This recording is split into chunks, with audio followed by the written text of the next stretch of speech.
Breaking news చూస్తున్నాం. హైదరాబాద్ లో apartment lift లో ఇరుక్కున్న బాలుడి పరిస్థితి విషమంగా ఉంది. ఇక ప్రస్తుతం నీలోఫర్ ఆసుపత్రిలో చికిత్స కొనసాగుతుంది. కడుపు భాగం లిఫ్ట్ గ్రిల్ కు గోడకు మధ్య నలిగిపోవడంతో ఇంటర్నల్ డ్యామేజ్ అయిందన్నారు డాక్టర్లు. బ్రెయిన్ కు ఎక్కువసేపు ఆక్సిజన్ అందకపోవడంతో మిగతా అవయవాలు కూడా దెబ్బతిన్నాయని చెప్పారు. వెంటిలేటర్ పై చికిత్స అందిస్తున్నామని తెలిపారు డాక్టర్లు.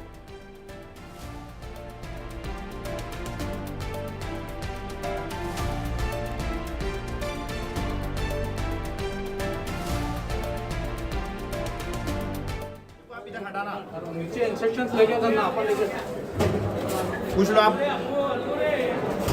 अपना पेड़ना ऊपर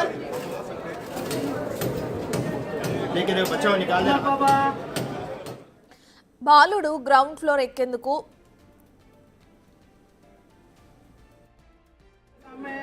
इधर पानी डालो बोलो गर्म है भैया पानी डालो इस पे छेड़ो खाली बस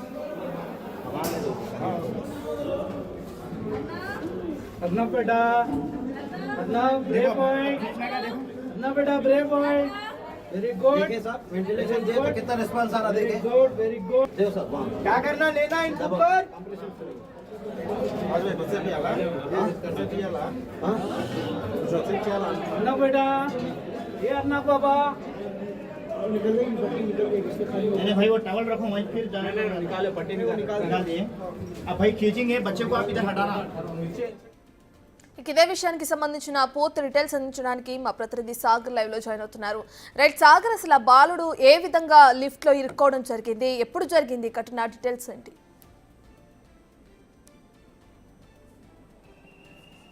నిన్న మధ్యాహ్నం ప్రమాదవశాత్తు నాంపల్లి పోలీస్ స్టేషన్ పరిధిలో ఉన్నటువంటి మేఫర్ అపార్ట్మెంట్లో 5 ఏళ్ల అర్నవ్ బాలుడు చిక్కుకున్నాడు. అయితే లిఫ్ట్కి ఇటు గ్రిల్కి మధ్యలో చిక్కుకోవడంతో ఈ ప్రమాదం జరిగినట్లుగా కూడా తెలుస్తుంది. తన తాతతో కలిసి, యాక్చువల్లీ వీళ్ళు గోషమాల్ గోడేకే కబర్కి చెందినటువంటి అజయ్ కుమార్ కొడుకుగా కూడా తెలుస్తుంది. అజయ్ కుమార్ తాత ఇప్పుడు అర్నవ్ తాతతో కలిసి ఆయన మేనత్త ఇంటికి మాసప్ ట్యాంక్లో ఉన్నటువంటి శాంతినగర్లో ఉన్నటువంటి మేఫర్ అపార్ట్మెంట్కి వచ్చాడు. అయితే తాత మొదట లిఫ్ట్ డోర్ ఓపెన్ చేసిన వెంటనే అర్హన్ లోపలికి వెళ్ళాడు. లోపలికి వెళ్ళిన అనంతరం ఆ లిఫ్ట్ ఇప్పటికే వారం రోజులుగా టెక్నికల్ సమస్యలతో ఉండడంతో లిఫ్ట్ బటన్ ప్రెస్ చేయగానే డోర్ క్లోజ్ చేయకుండానే పైకి వెళ్ళింది. ఈ నేపథ్యంలో ఈ ప్రమాదం జరిగింది. ఈ ప్రమాదం జరిగిన అనంతరం వెంటనే పోలీసులు అప్రమత్తమయ్యారు. మిగతా డిఆర్ఎఫ్ బృందాలను కూడా అప్రమత్తం చేసి వారిని వెంటనే అక్కడికి సంఘటన స్థలానికి చేరుకొని దాదాపు 2.5 గంటల పాటు శ్రమించి బాలునైతే ఎట్టకేలకు బయటికి తీశారు. బాలుడు కొంత ఇబ్బందిగానే ఉన్నట్లుగా కూడా తెలుస్తుంది. ఎందుకంటే వెంటనే హుటాహుటిన వైద్య సిబ్బంది 108 వైద్య సిబ్బంది కూడా ఆక్సిజన్ అందిస్తూ అతన్ని నీలోఫర్ ఆసుపత్రికి తీసుకొచ్చారు. నీలోఫర్ ఆసుపత్రిలో నిన్న సాయంత్రం 5 గంటల నుంచి 6 గంటల వరకు గంట సేపు కూడా నీలోఫర్ సూపరింటెండెంట్ రవికుమార్ ఆధ్వర్యంలో దాదాపు 5 మంది వైద్యుల బృందం సర్జరీ చేశారు. సర్జరీ చేసిన అనంతరం కూడా అంటే బాలుడికి సంబంధించినటువంటి పరిస్థితి కొంత విషమంగానే ఉన్నట్లు కూడా డాక్టర్స్ చెబుతున్నారు. ఎందుకంటే లిఫ్ట్లో దాదాపు 2.5 గంటలు చిక్కుకొని ఉన్నటువంటి అర్హాన్ ఆక్సిజన్ అందక కొంత ఇబ్బంది పడ్డట్లుగా కూడా వైద్యులు నిర్ధారించారు. అయితే ఆక్సిజన్ అనేది బ్రెయిన్కి అందలేదు. బ్రెయిన్కి అందకపోవడంతో ఇప్పటికే ఫిట్స్ ప్రాబ్లం ఉన్నటువంటి అర్హాన్కు మిగతా ఆర్గాన్స్ కూడా కొంత డ్యామేజ్ అయినట్లుగా కూడా వైద్యులు గుర్తించారు. నిన్న సర్జరీ చేసిన అనంతరం కూడా వైద్యులు కొన్ని విషయాలైతే అర్హాన్కి సంబంధించిన ఆరోగ్య పరిస్థితి పైన కొన్ని వివరాలు వెల్లడించారు. అయితే ఇటు కిడ్నీస్తో పాటుగా లంగ్స్, లివర్కి సంబంధించిన ఈ 3 ఆర్గాన్స్ కూడా పూర్తిగా ఆక్సిజన్ అందకపోవడంతో కొంత డ్యామేజ్ అయ్యాయి. ఐసీయూలో, ఎందుకంటే సర్జరీ అనంతరం ఐసీయూలో ప్రత్యేక వైద్య చికిత్సలు అయితే ఇటు నీలోఫర్ వైద్యులు ఇప్పటికీ అందిస్తున్నారు. ఎందుకంటే ఆక్సిజన్ అందక ఆర్గాన్స్ డ్యామేజ్ అయినటువంటి వాటి యొక్క మిగతా పరీక్షలు కూడా చేసిన అనంతరం కూడా ఆక్సిజన్ వెంటిలేటర్ ద్వారా ఆక్సిజన్ అందిస్తూ ఎప్పటికప్పుడు పర్యవేక్షిస్తున్నారు నీలోఫర్ వైద్యులు. అయితే నీలోఫర్ డాక్టర్స్ చెప్తున్న పరిస్థితి అయితే ఇప్పటికైతే పరిస్థితి అయితే కొంత విషమంగానే ఉంది. కుటుంబ సభ్యులు కూడా ఆందోళన వ్యక్తం చేస్తున్నారు. అయితే ప్రధానంగా ఈ ఘటనలో మనం చెప్పుకోవచ్చు అపార్ట్మెంట్ నిర్లక్ష్యం అయితే ఖచ్చితంగా కనిపిస్తుంది. అపార్ట్మెంట్ నిర్వాహకుల నిర్లక్ష్యం, యాజమాన్యం నిర్లక్ష్యం, వారం రోజులుగా మెయింటెనెన్స్ సరిగా లేని ఆ లిఫ్ట్ని బంద్ చేయకపోవడంతో ఈ ఘటన జరిగినట్లుగా కూడా తెలుస్తుంది. జనరల్గా సెన్సార్ గేటు క్లోజ్ అయిన తర్వాత లిఫ్ట్ అనేది పైకి వెళ్ళాలి, కానీ ఆ చిన్న బాలుడు వెళ్ళిన వెంటనే ఆ లిఫ్ట్ పైకి వెళ్ళింది. అసలు డోర్లు క్లోజ్ చేయకుండా అది పైకి వెళ్ళిన సందర్భంలోనే ఈ ప్రమాదం జరిగింది. ఇంకా ఆ లిఫ్ట్ అనేది అక్కడనే బాబు తట్టుకొని అంటే అక్కడనే ఆగిపోయి ఉండడం అనేది ప్రమాద తీవ్రతను తగ్గించిందని చెప్పుకోవచ్చు. అలాగే వెళ్ళిపోతే మాత్రం ఇంకా ప్రమాద తీవ్రత అనేది ఇంకా దారుణంగా ఉండే పరిస్థితి ఉంది.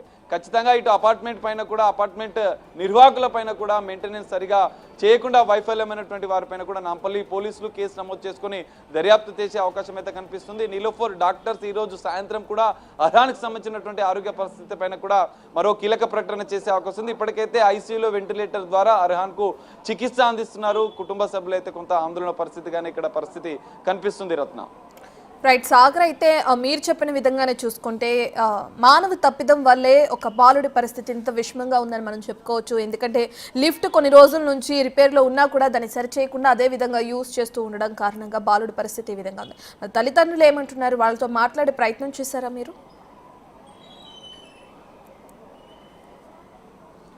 యశ్రత్న, నిన్న వాళ్ళ తాత అర్హాన్తో పాటు వచ్చినటువంటి తాత మనతో మాట్లాడారు. అయితే ప్రత్యేకంగా ఆ లిఫ్ట్ మెయింటెనెన్స్లో ఉందని తమకు తెలియదు. జనరల్గా వీళ్ళు ఆ లిఫ్ట్లో ఆ అపార్ట్మెంట్లో నివాసం ఉండేవారు కాదు. బాలుడికి సంబంధించిన మేనత్త అందులో ఉండడంతో వాళ్ళు వచ్చారు. ఈ నేపథ్యంలో వాళ్ళకు తెలీదు మెయింటెనెన్స్లో ఉంది, లిఫ్ట్ ప్రాబ్లంలో ఉందని. తెలిస్తే మాత్రం వాళ్ళు జనరల్గా నడుచుకుంటూ వెళ్ళేవారు 3వ అంతస్తుకి.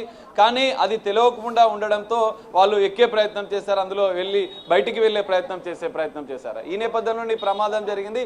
ఖచ్చితంగా నిర్వాహకుల లోపం అయితే ఖచ్చితంగా మనకు కనిపిస్తుంది. ఎందుకంటే నిన్న ఘటన జరిగిన తర్వాత లిఫ్ట్ నాట్ వర్కింగ్ అని చెప్పారు. హైదరాబాద్ నగరంలో అనేక అపార్ట్మెంట్లో ఇట్లా టెక్నికల్ సమస్యలతో, మెయింటెనెన్స్ సమస్యతో అనేక లిఫ్ట్లు ఉంటాయి. ఈ నేపథ్యంలో హైదరాబాద్ పోలీసులు కూడా సూచిస్తున్నారు మెయింటెనెన్స్ లో ఉన్న లిఫ్ట్ ని ఖచ్చితంగా ఆపివేయాలి, ఎవరు కూడా వాటిని యూజ్ చేయదు. ఇలాంటి ప్రమాదాలు జరగకుండా నివారణ చర్యలు అయితే ఖచ్చితంగా జాగ్రత్తలు తీసుకోవాలని చెప్తున్న పరిస్థితి అయితే కనిపిస్తుంది. రత్న రైట్, థ్యాంక్ యూ సాగర్.